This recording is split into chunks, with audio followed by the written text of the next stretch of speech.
Today on The Backstory, 2021 is over. But before we turn the calendar over to 2022, Anthonieta, John, and I are going to take you back through the top 10 headlines that we covered in 2021. And for a fresh perspective, we have a guest with us here today, Biyama Joseph. Welcome, Biyama. Thank you. Good to be here.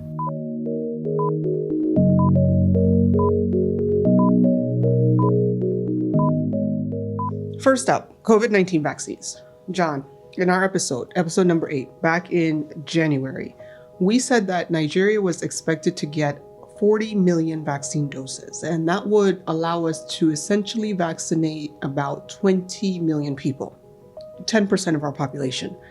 How are we doing with that? Well, out of the 40 million doses promised, we have gotten 11.2 doses. And since our last episode, that's since January, over 3.84 million people of Nigerian population is fully vaccinated. That's like 2%. So it's a bit low. People are not getting the vaccines.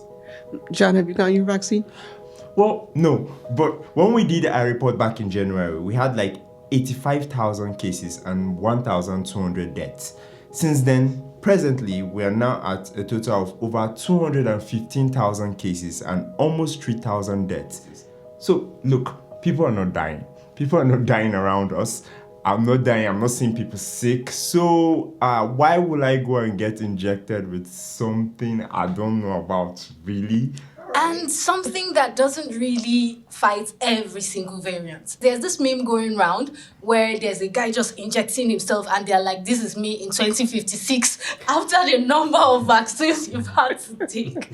Because like a new variant is popping up and they're like, oh, we're not sure if what you had is going to work. Just take another one. Right. So how many more? How many more? Is there an end to all of this? Biyama, have you gotten a vaccine? No, I haven't gotten the vaccine. Like John said, I don't see the reason I should get vaccinated when, people are still dying even after getting vaccinated. And now you need 2 doses. Now I think it's about 3 doses. Who knows how many doses you're going to require in the next few years. So I really haven't. I don't understand how this thing works. So, I've not gotten any vaccine. And John, something that you mentioned, which is the number of deaths compared to Europe. Yes. And the number of cases, like we're talking about hundreds of thousands, 215,000. They're talking millions, like in Europe, millions, right? So it is hard for us to understand why it is that we then need to take the vaccine. But let's just say people do want to take the vaccine. What kind of vaccines are available to us? Okay, so we have the vaccines that people know, like Moderna, Pfizer, Sputnik, Johnson & Johnson, AstraZeneca, and then China has their own, then there's one from India. All these ones have been approved for use by NAFDAC in Nigeria. And they have been trying to track if they have any major side effects on Nigerian populations, and they have been checking it closely. But people are not getting vaccinated. Yeah. That's just the truth. Well, and then you mentioned the other day, because we were trying to figure out if people do want to get vaccinated, where do they go? And you even said like Wuse Market, you can just go out in the market. Yes. It's easy. Like you can go to any government office, like from the one I know, you can go to any big government office, you can just find them giving vaccines there. I remember walking by Wuse Market, like they were just sitting there and then you can just go, you can get your vaccination card after they give you the dose. Okay. So, like, how much is it? Is it free? It's free. Very easy. Yeah. So, and then you get the vaccine card, and if it's 2 doses, you just have to go back. Yes, and get another one. So it's easy. So, you don't know. I might get. Oh, all right. Well, you never know. You never know. But you guys are right. We're not sure where this all is going. It's very hard to predict. But we will see in 2022. On to our second story.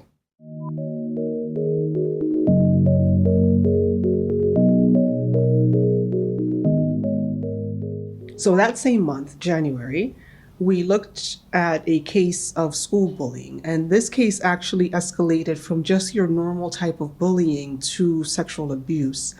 And this was a case involving a 12-year-old. The reason why we know about the case is because his mother took to Facebook and she exposed her son's abuse at the hands of fellow schoolmates, actually. Now, when she exposed this, the internet joined her in crying out to the school as well as to the state, which is Akwa Ibom. They wanted them to do something. So, John, what's been done?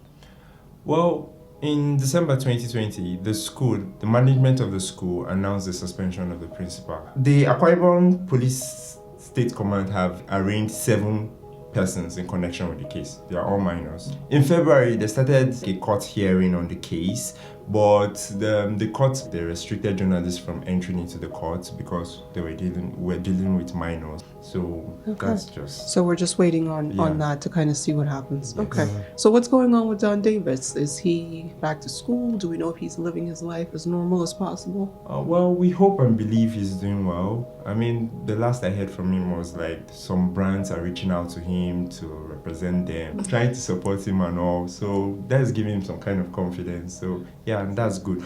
But since our last episode, there has been another case of bullying. The case of Sylvester Oromoni. Sylvester is a 12-year-old. He schools in Donwen College, a school in Lekki in Lagos. So Sylvester was said to have been bullied by 4 of his colleagues in school. And they said they are beating him up and giving him some kind of substance to drink, which led to his hospitalization. So he was in hospital, and while he was in hospital, he was able to give the names of those people who did that to him. But sadly, a few days later, he died. And after he died, the news spread throughout social media. It went viral, and that put some kind of pressure on the police, so they took up the case. Right now in the school, they restricted people from entering the school, like the school is closed. So they are working to investigate those people who did that to him. Yeah. And why the news was spreading on the internet, many people were coming to talk about school bullying, like their own experiences. I remember the last episode, I also gave my own experience, and apparently it hasn't changed, really. Yeah. Well, it's gotten worse. Yeah. Because, I mean, it sounds like when we were talking about it, you have your seniors kind of sending you out to fetch water at night, or just like little things that, it's a pain, but it just seems like now it's at a whole nother level, which is scary. Biyama, do you remember being bullied? Or were you a bully? No, I wasn't a bully, but yeah, I remember being bullied, once or twice in school, even though it wasn't exactly a very serious thing back in my school. I guess the school authority did a very good job to curb that. But yes, bullying is a major problem in schools these days, really. Like you mentioned, seniors sending you to fetch water, and that's like a normal thing with the boarding schools, especially, that's like a normal thing. When you're sent to the boarding school, you must get ready to, serve some senior in school. My father said none of his children would go to boarding school, I guess because he knew about this whole bullying thing. But I think it needs to be looked into, really. It needs to be checked. It's a serious issue. Yeah, and it's just the levels that it's escalating to is what's very scary. And I mean, I'm hoping most people, this is not a common experience, but if it is, I think we need to do something about it. Well, we hope Sylvester's parents find some peace. I know this is not an easy thing. Next up, this is our third headline from 2021, and this one has to do with the African Continental Free Trade Area.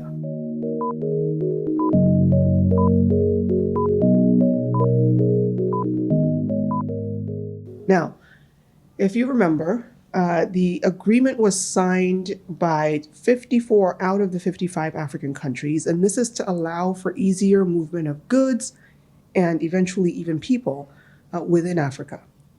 Now, in the report that we did, we actually discovered that between 2015 and 2017, African countries only traded about 2% with each other. The rest of the time, we were trading with countries from other continents. So the African Free Trade Agreement was meant to help us correct that imbalance. John, how are we doing with actually implementing that agreement? Well, it has been going a bit slow because of the whole COVID-19, and borders are closed, like no much movement within countries. But at least they have made some kind of progress. Since 2020, countries participating in the African Free Trade have begun to eliminate 90% of taxes, like transportation within the state lines. But right now, the border is still closed because of the whole COVID, and it's meant to be reopened in 2022, January 2022. So the last time when we did this work, again, we discovered the 2% number, which was very shocking, which is the amount of intertrade within Africa. So we're hoping with the free trade agreement and hopefully with commitment and without COVID-19, African trade can actually increase to a point where we can be at the same level as other regions. So, for example, Europe is 65% intertrade with each other, and there's no reason why Africa cannot be at that same level.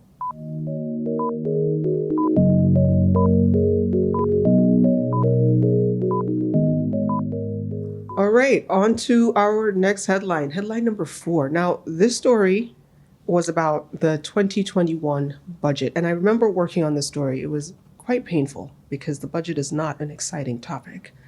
But as part of the story, one of the things that we discovered was that a budget doesn't really matter if you don't have the revenue to back it up. So, John, how much of our 2021 budget were we actually able to implement, and what's going on with the 2022 budget? Well, for our 2021 budget, based on half-year reports from January to June, we're expected to generate 3.3 trillion in revenue. But we didn't hit that target, unfortunately. We generated only 2.3 trillion. That's 1 trillion less. So, and that made it a bit hard for us to fund most of our capital projects. We're only able to fund 84% of the project. Then for 2022 budget, the budget is out and is over 3 trillion naira more than 2021. The president proposed a total of 16.4 trillion for the 2022 budget, which actually the figure is really high and is the highest in our country's history. And when the number came out, it just blew up on social media where people were like, that's a lot. The DG of Budget Office Federation, he came out and was saying the budget is still very low, comparison to our needs, because we're over 200 million people, and we're just budgeting 16.4 trillion. And 16.4 trillion compared to other countries is actually very low. And the real problem we should focus on is the revenue. We are not generating more revenues. If we were to divide that by the number of people, right? So that's about 82,000 naira per person. So if you think about it, if the government were to hand us, each of us, 82,000 naira and say live on that for a year, right? We really can't. So, I believe what he's saying, which is that we're actually under budgeted for what we need as a country. But let's talk about this issue of revenue generation, right? He's saying that we're not generating enough revenue. Yes, we're mostly still importing. We're not exporting a lot. There's been this, this song about agriculture going on, investing in agriculture and all of that. I think that's one area that Nigeria needs to look into, especially because that has been kind of like a trademark in Nigeria. Encouraged the youth of Nigeria to go into agriculture. Right now, if you talk to anybody about man, I don't want to go to the farm and Are carry you going the to hoe. the farm? I'm not going to the farm. But encourage me. Some modern farming implements should be, encouraged into the system, right? Give people capital to, explore digital farming systems now. So agriculture should be looked into, and businesses also. We have Nigerians are blessed with innovative capacity, right? But we don't get support. There are small businesses who would really draw in revenue into this country, but they are not supported. They are not, here and there. The government says we give what is that thing they call it, support for small businesses, but it's about 15,000, 20,000 and 30,000, and not everybody gets to see that. So what really are we doing? So I think the government needs to really tighten its belt in that area of supporting small businesses and agriculture. That's what I think.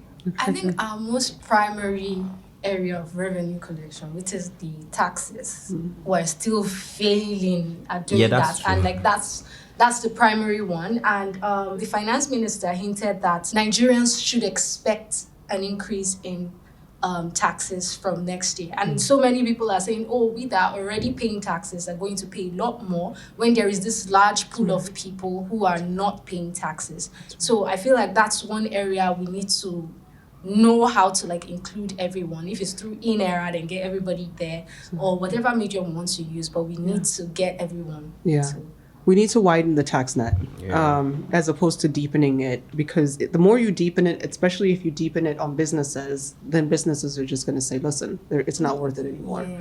But I do think the fundamental issue with taxes is accountability on that money. I have always said this, and I do believe it. Nigerians don't have a problem with paying taxes. I think what we have a problem with is how that money is being used. So I think government needs to find more transparent ways of accounting for the money, allowing people to even put a voice on how that money is being spent, and then I do think Nigerians will be more willing to do something about it. So let's hope we can solve this revenue problem, because that revenue problem will definitely help us get much further in some of these big goals that I think our government has and should have for us in our future. Okay, moving along to headline number 5.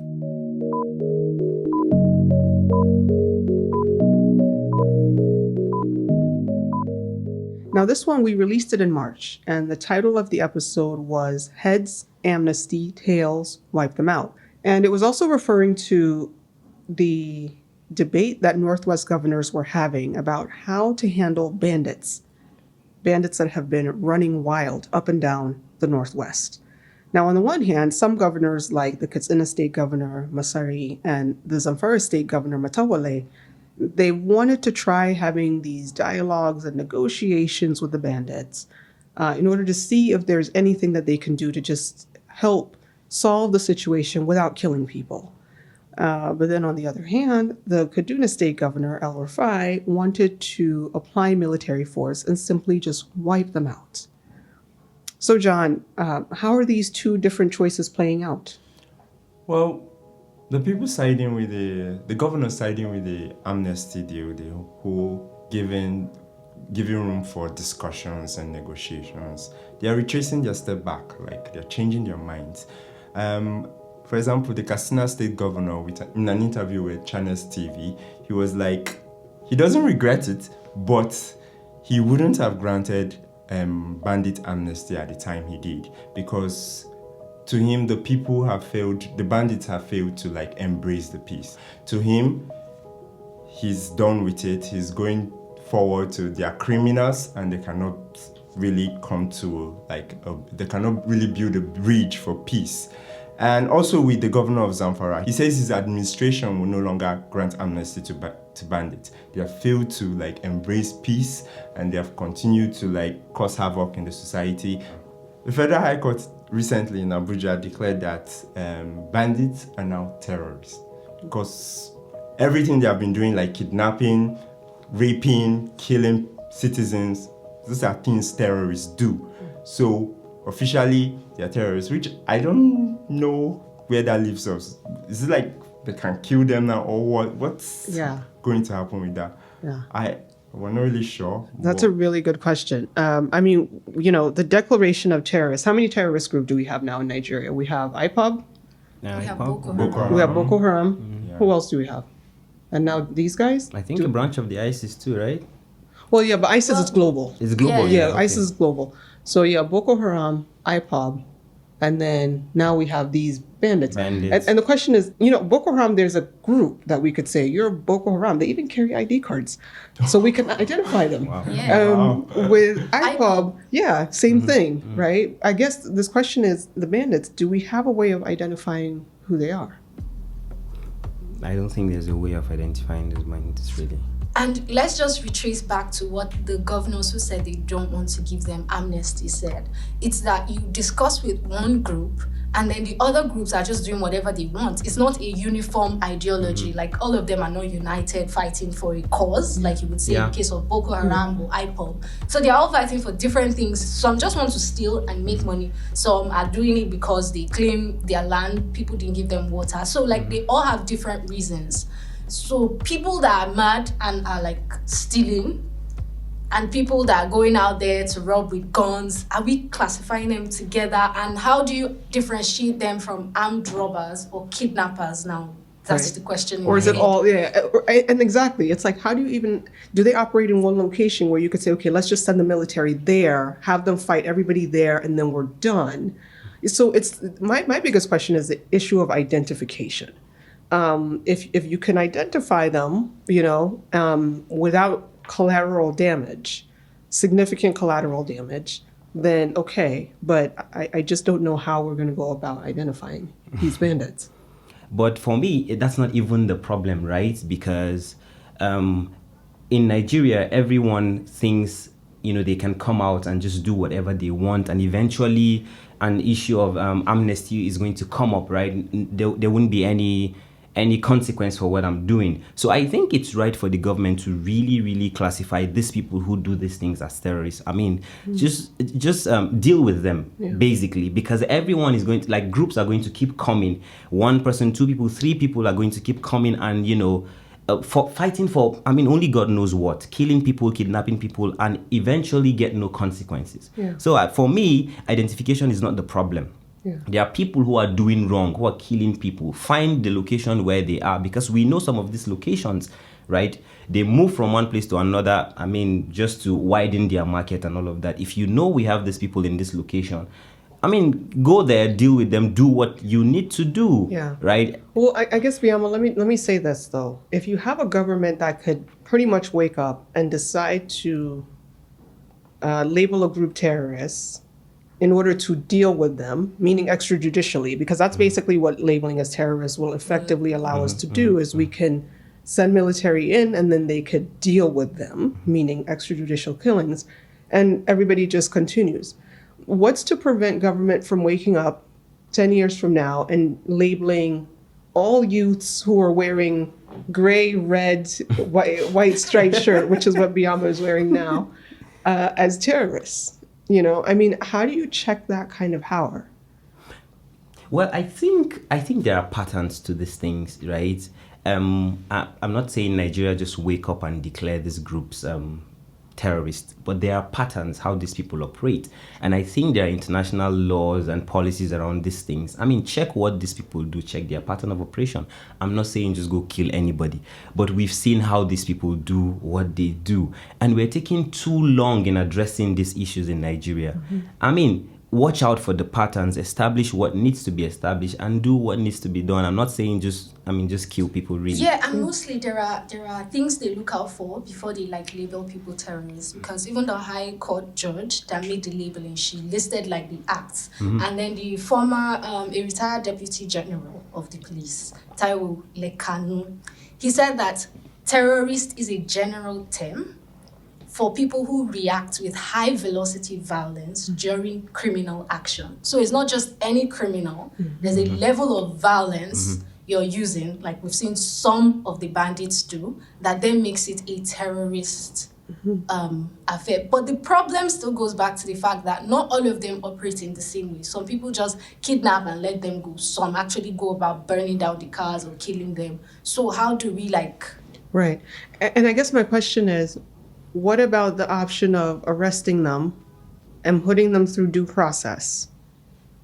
What happens to that? I guess I'm just it's a slippery slope, because if you allow for the government, and we all agree that, yes, government can go and literally just take them out. There's no arrest. There's no let's go through trial. There's no let's sentence them to death. Even if we're going to put them to death, let's go through the process of actually sentencing them. And then, right? But we're just going to say, nope, military, go ahead, take your AK-47s, go and shoot them. I think it's a slippery slope, because if we allow it in this situation, the question is, another situation is going to pop up. Yeah. And then are we going to say, okay, well, take them out. And then another one, take them out, right? And then before you know it, we're all going to get taken out. I'm telling you. So I guess that's my question, is when are we as Nigeria going to be ready to say, let's go through due process? Yes, it's more painful. Yes, it's slower. Let's just arrest them and let's go through due process, as opposed to taking them out. Because to your point, Biyama, if it keeps happening, then that tells you that taking them out doesn't actually help. Because I guess let's think about this. Has this happened before? If we think about Niger Delta militants, we were calling militants at one point, they were also doing kidnappings. True. And at that point, we didn't take them out. In fact, amnesty was given at that point. This was what our president Darado negotiated. Amnesty was given in that case. Some of the militants were allowed to even leave the country and go abroad to go to school. Like there was an entire package given for them. And even till today, there's some kidnapping going on, probably not as much. So I guess the question is, are we not being consistent? And if we're not being consistent in the case of the bandits operating in the Northwest, why not? And the question is, now that we're going in this direction with the bandits in the Northwest, are we going to be willing to apply that same logic if a situation like this arose now in the Southwest and the Southeast? Well, this would be my thought, right? For a group like the Niger Delta militants who were fighting for a legitimate cause, for example, their problem was the oil spillage going on in their communities that the federal government refused to address, right? For example, you could say that there was a legitimate cause, right? So, but here you have a group. And let's back up. I mean, yes, there was oil spillage, it's true, but I think part of it also was the oil revenue. They were not getting their share. They weren't getting their share. And we're not sure where the money was being corrupted. Like, we're not sure if the federal government released it to the state, and then they never got, we don't know. But at the end of the day, the local people were not getting their share. Getting anything. So Right. you could say they were fighting for a cause. Those kind of people, you could afford to bring them to the table and discuss. I understand that. But when people are picking innocent people, kidnapping and killing, right? Killing them for no just cause. Well, do we know that they don't have a just cause? And I guess that's the question. What we've do had these people people want? try to negotiate with them. Yes. That's really most of the reasons they've given. No. And the governors, the first thing they did was try to do what they did with the Niger Delta. That's true. Negotiate Yeah. with them. Yes. But we literally had one guy come back, take all their money, then pack his family back into the And forest. back to So the forest. this guys, Yeah. they're not ready for that kind of amnesty. yeah. So I always agree that the first thing is to bring everybody to the table to negotiate. That's right. But if that's not working, we can't keep losing people. I mean, we can. And if you keep granting amnesty to those kind of groups, They'll more just keep groups popping will up. come up. Yeah. They'll just keep popping Yeah. up. That's very true. Okay. I mean, again, we don't know what this court order means. We're still hearing stories. Right now, it seems like the banditry is starting to move its way up through Sokoto, so we're starting to see a few more incidents coming out of there now. So 2022 also being a year before the election year, 2023 is our election year. Odds are a lot of these things are going to get a little bit more intense before we see the calm. So I think this might actually be the calm before the storm. But I'm hoping I'm wrong. But we'll keep an eye out on this situation of the banditry and bring you updates, I'm sure, in 2022. All right. Well, thank you, John, for leading those discussions on our first five. Anthonieta, let's fast forward to July and headline number 6.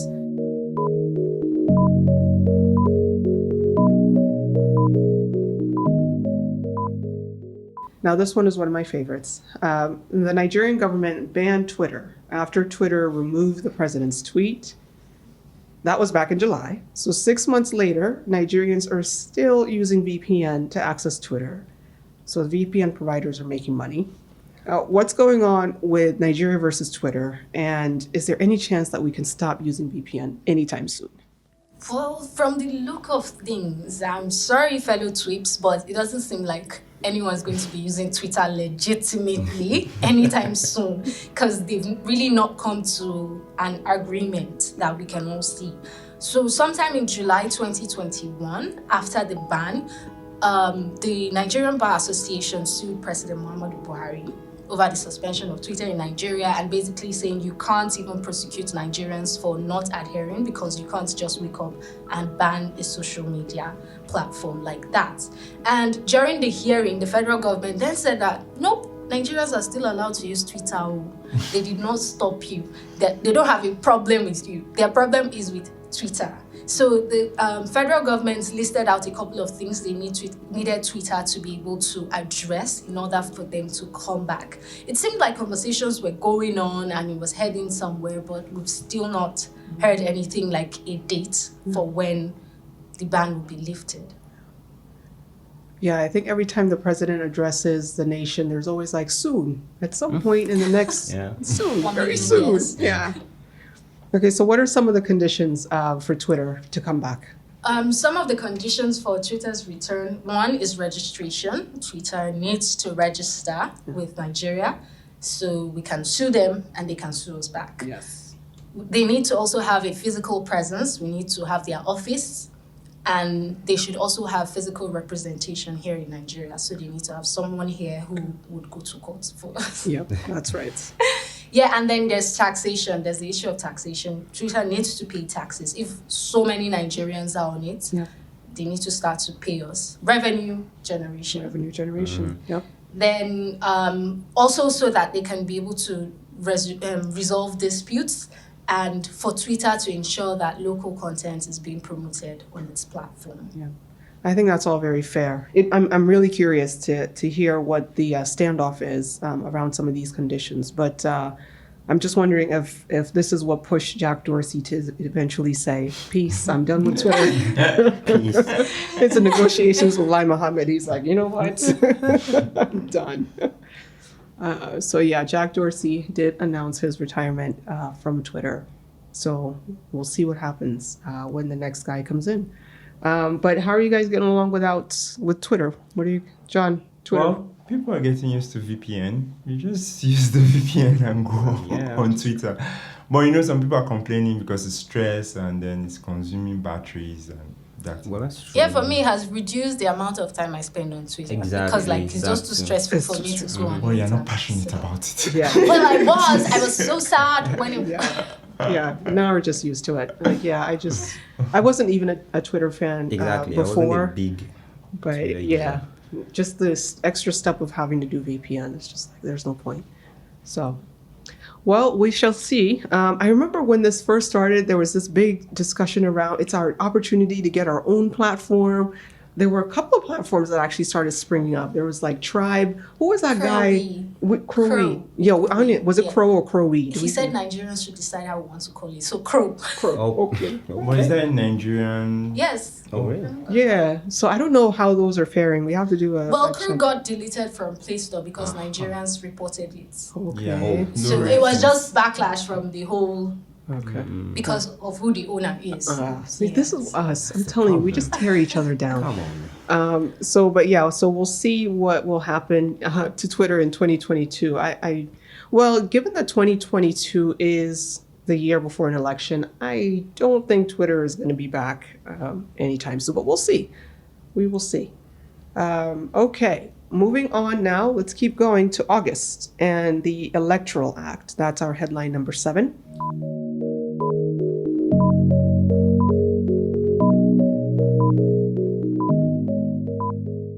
At the time that we covered this story, the debate was primarily focused on allowing INEC, that's our Independent Electoral Commission, allowing them to transmit election results electronically. Now, the debate was a hot and heavy debate. It was debated in the House of Reps as well as in the Senate.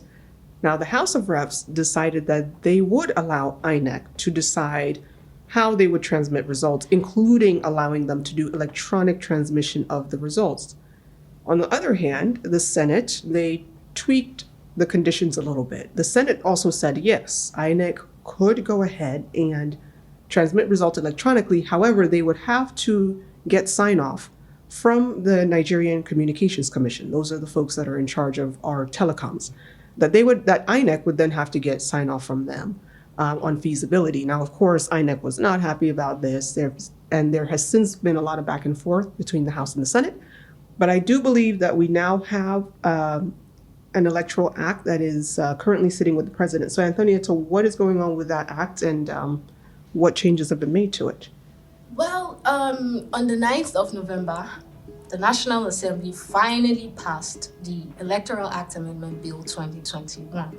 And right now, we're just waiting for the president to assent to the act.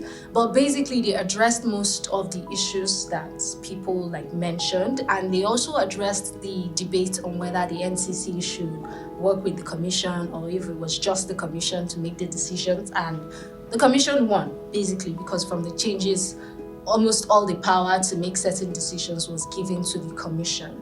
Now, the changes made give room for electronic transmission of results, and it also mentions electronic voting machines. So I'm not sure if we will start voting electronically in 2023, but that's a decision the commission, the INEC, has to make. So INEC would decide what areas can, do electronic transmission and what areas will not be able to cope with that. Nice. And so, little steps. Yeah, that's a big win for INEC, actually, because I know that even the previous commissioner, Jega, has been pushing for that. So now it's really wonderful that they're allowing them to make that kind of progress. Yeah. That's great.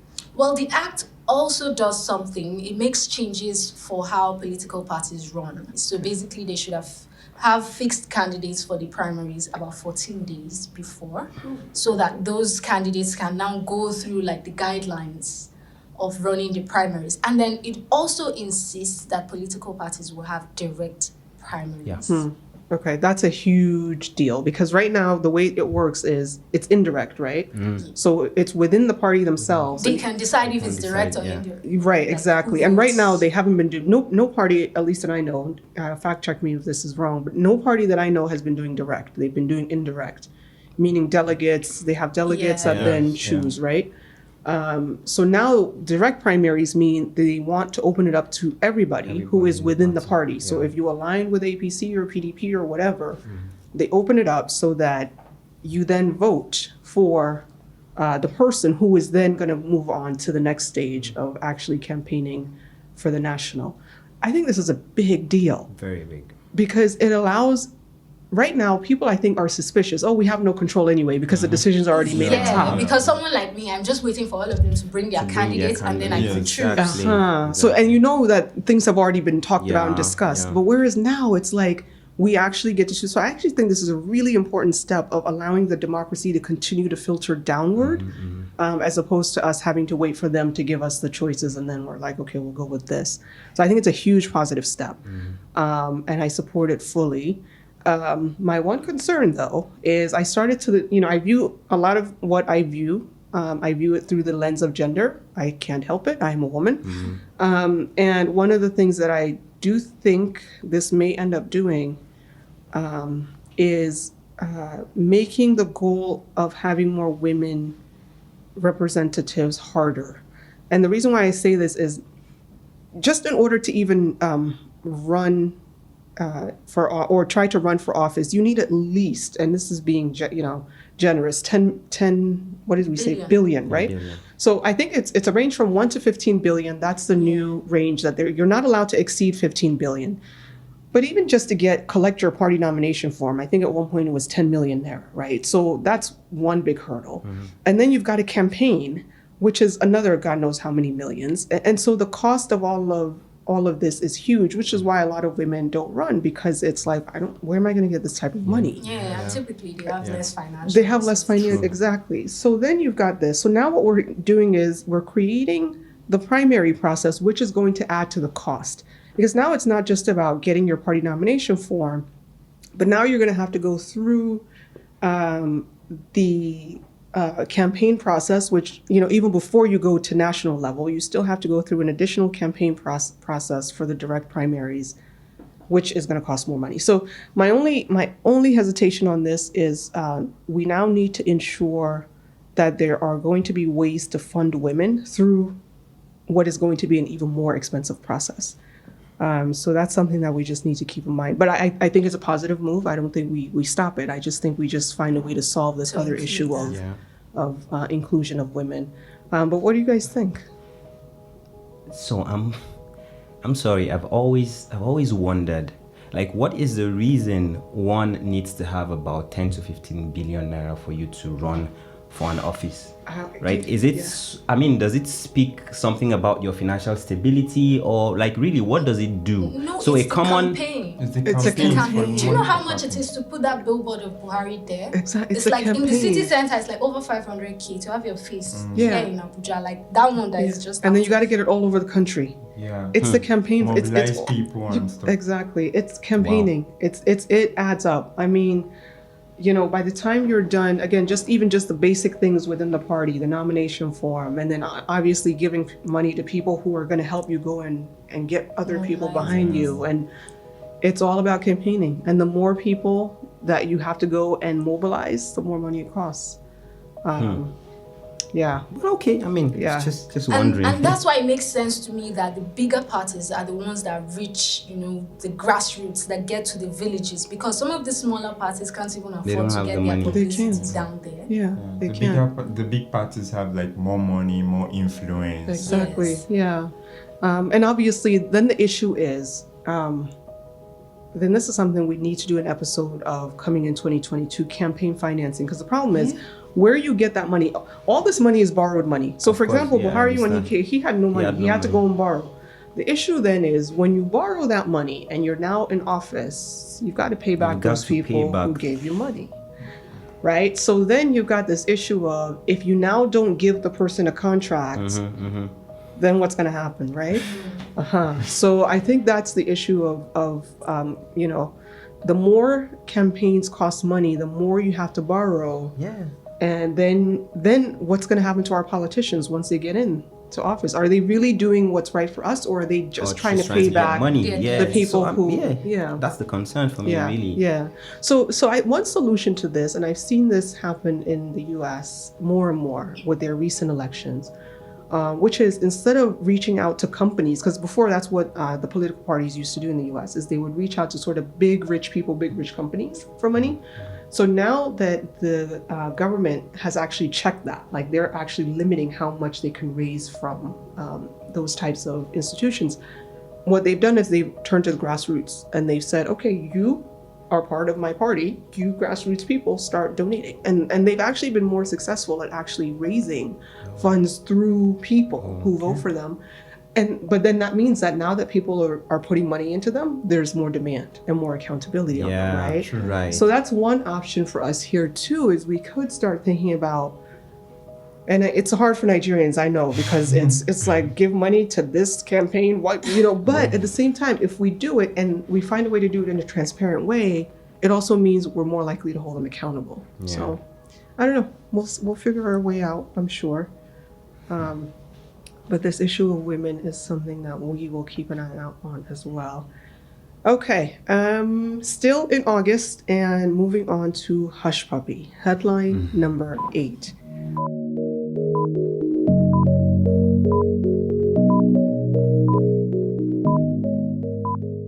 Now, the Hush Puppy story itself is actually old news because that one broke in 2020, but it came back again in August 2021 when the United States FBI, they filed a warrant of arrest for the very popular, very respected, well-decorated detective of the Nigerian police force, Abakari.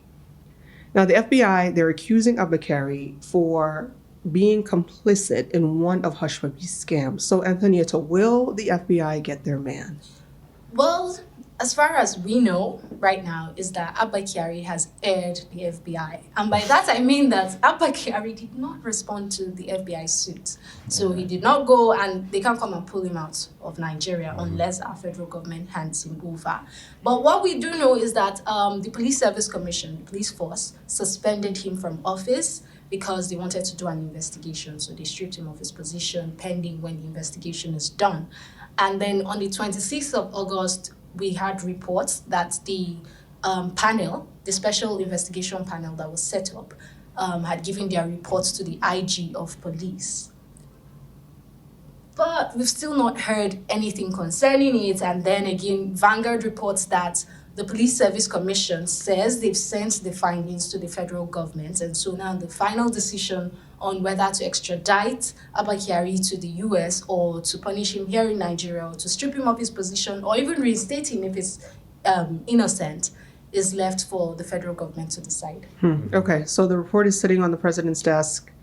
The president is pretty much done as far as he's concerned. He's going on vacation starting next year because next year is campaign year. So, yeah, who knows what is going to happen with this? I mean, what do you guys think? Do you guys think there's going to be an end that actually makes sense here, or is this just going to be one of these things that we sweep it under the rug, forget about it? I feel like after a few years we'll forget about it, and then nobody will know what happened, and then Abakari will come for senator someday, and then Oh my God, and make laws for us. Well, I don't know. If we do get a government that is interested in looking into these things, then we might hear something about it, and hopefully we do get a government like that. But I mean, really, if we continue the way we are right now, then like John said, there isn't going to be anything about that. We'll just sweep it under the rug and that's it. Yeah. Because the fact that they've been this quiet and the report has come out and all of that, and this is the reason why Nigerians do the things they do. It's the same reason why the NSAS panelists leaked a report, or whoever leaked it. That's the reason why. Now we don't know what's in that report, and we're waiting for one good Samaritan, one good Nigerian to leak it. And to your point, it's like, again, if we want to see the records that the FBI has filed, it's very easy to get that from the US. It's all transparent, but we have no clue what the report says for Abakari. But I guess the question is, what would that signal to Nigeria, to the police force, to the military, to Nigerians, if our government were to actually turn him over? I don't know. Man. Well, that would be a serious problem. So I'm sorry to say this, is the Nigerian force. You hardly ever see them turn against one of their own. You hardly ever see No, it, and that's true across the world. Even in the US, police So do it's not not just turn. It's Nigerian not just force. Nigerian police.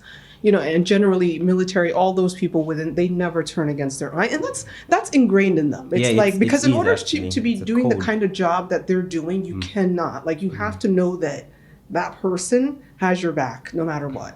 So I think it's ingrained in their service. So across the world, they don't turn against their own. So yeah, and I guess fundamentally for me, if our government were to turn him over, I think they would, I don't know, somehow that doesn't sit well with me. I'm not saying he shouldn't be punished if they do find wrongdoing. But I think the turning him over part is a little bit, it's just something that doesn't sit as well. I don't think that's going to happen. So at best, some penalty here at home. Not even a question of handing him over to the United States. No, I don't think that's ever going to happen. So maybe punish him here, if he indeed is found guilty, right? But the Nigerian government is not going to turn him over to the United States. That we can But show. if I'm picking what y'all are saying, right, is that they protect each other. So now what's to say that if he's found guilty from the panel, they would let the rest of us know? Would that not still be something they would handle like internally? Or are they supposed to let us know as Nigerians that, okay, this happened and this is what we're doing to him? Or it would still be something they would want to handle themselves? Yeah. Well, okay. I dare to say we might not hear anything of it. Yeah. I dare to say we might not hear anything of it. I don't think we're going to hear Even anything if of it, he's found guilty. You might not hear anything. Yeah, I don't think they would turn him over, but if they do, it would definitely cause a stir. But we will keep an eye out on this one and see how this one ends. Okay, so story number 9, headline number 9.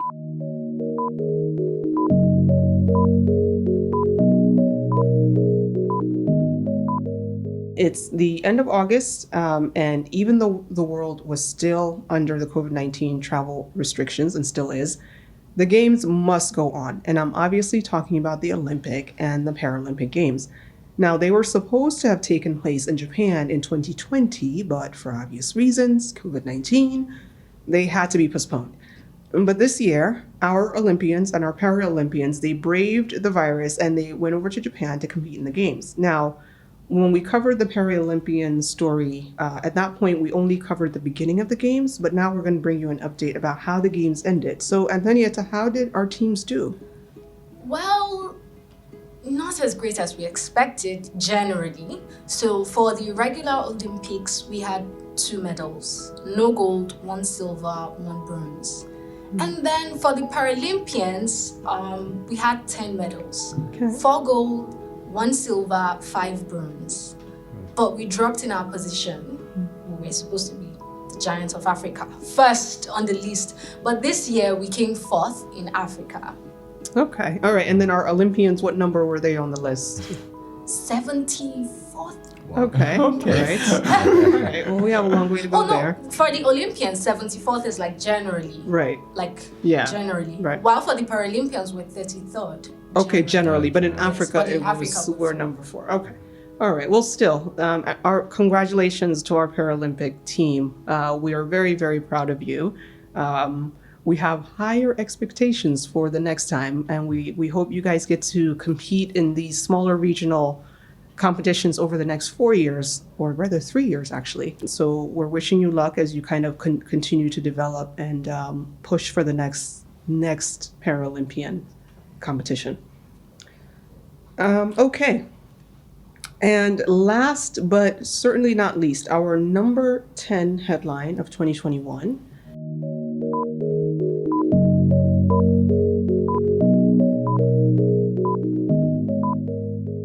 You've heard of Bitcoin, you've heard of Ethereum, Dogecoin, and now the Nigerian government is proud to present to you e-Naira. Now, the e-Naira is actually not a cryptocurrency. You can't really invest in it. It doesn't appreciate in value over time. It's simply the digital version of the physical Naira. The Nigerian government launched the e-Naira in October. Now, when it launched, I actually tried to download the app. I downloaded it. It didn't work. I deleted it. I waited. And then in November, I tried it again, and this time I was able to download it and I was able to register, but I couldn't really add any money to it. But now in December, my bank was finally connected to the e-Naira, and I was able to transfer some money from my bank to e-Naira. So now I have e-Naira, but I can't find a merchant who's actually going to take it. So I'm still waiting to figure out how the e-Naira works and actually have my own experience of the e-Naira. And I am looking forward to experiencing an e-Naira transaction. But Anthonieta, what are other people reporting? Is it working?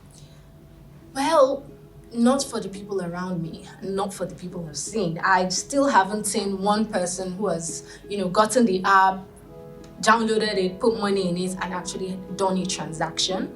But the CBN said in 2 weeks after the launch that the e-Naira completed 12,500 transactions worth about 46 million naira. Okay. All right. 6 million. That's Yes. about 3,500 naira or so per transaction. So that's not bad. Yes, and they also said that they had over 600,000 downloads. So people are using it.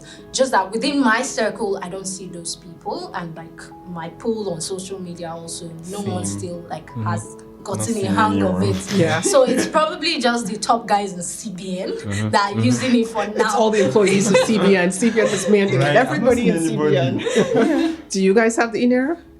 No, I don't. Why not? You guys are supposed to be millennials, Gen Z. You're supposed to be like, you're the ones who are supposed to be using this technology. I'm sorry, generally Nigerians can be skeptical about these things, really. So I think the whole skepticism caught up with me, right? But maybe I'll give it a try soon. I don't know, who knows? But maybe I'll give it a try soon. I think I'll start paying everybody in e-Naira. No, No. The app is so unstable, you don't know. This is money matter. You sound like money matter. you sound like the CBN governor talking about Bitcoin. You know, right? That's true. So unstable. What? Yeah, but just like John said, experts are still unsure on how this is supposed to help our economy and how it's supposed to make us progress. If it's still basically Naira that's in circulation digitally. So I think the CBN still has a lot more work to do, even though right now we have more information than we did earlier when we released that episode. So, but they still have so much more to do in like getting people on board. At least if our experts first understand what's happening, maybe the knowledge will trickle down to the rest of us. Exactly. So, my question is, like you just said, how it's supposed to add to our economy, right? But for me, I'm asking, if I have an account and I have some money in my account and I can just transfer that money to another account, or do a purchase. I have my ATM, I can do a POS payment or something. Why would I need the e-Naira? So I think that's the question in a lot of people's minds, like, what do you need the e-Naira for, since everything the e-Naira is supposed to do I already do with my normal bank account, right? Yeah. So yeah, but the government doesn't have visibility over all of that. They can't see what's actually in your bank account. e-Naira allows them to get full visibility into all the money that's moving around. yeah, I think that's basically what they wanted to achieve now, that ability to control what people do with their monies, or how much money comes into your account, how much money goes out. I think that's basically what they were trying to achieve.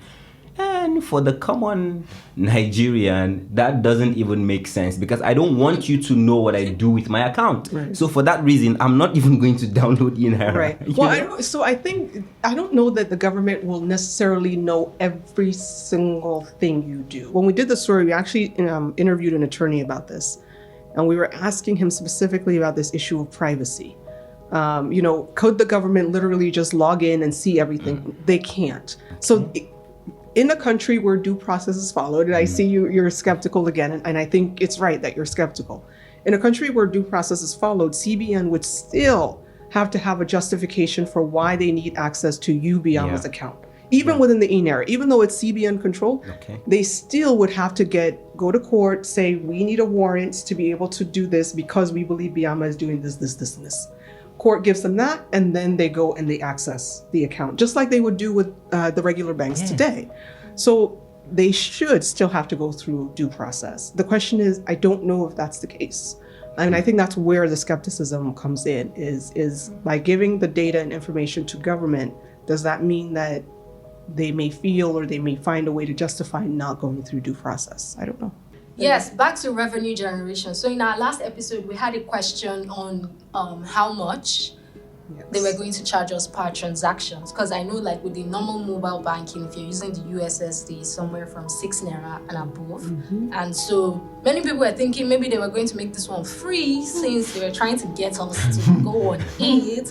But the CBN has come out to say that yes, it's free, but for only 90 days, starting from October 25th. So that gives you till mid-January 2022. So if you're not there yet, you're not going to enjoy anything free. So get on it now to enjoy your free couple of weeks. So you see that we're still doing the same thing, right? I remember the excitement when it came out and there was this, it's going to be free. I'm sure people thought it was going to be, free continually. And now there's an issue of a levy on it, which is basically what's obtainable with the usual account. Yep. So maybe experts really need to look into this thing and clearly explain to Nigerians what we really are doing with this thing, what we hope to achieve with this thing. Yeah. So that I can, be excited about, I think so. I think the communication is about what it really is and the long-term vision. I think if CBN found a way to communicate what the future would look like if we all got on board, and that future was compelling, I think people would get on board. Yeah. But right now, I don't know that the future as communicated by CBN is necessarily as compelling. So.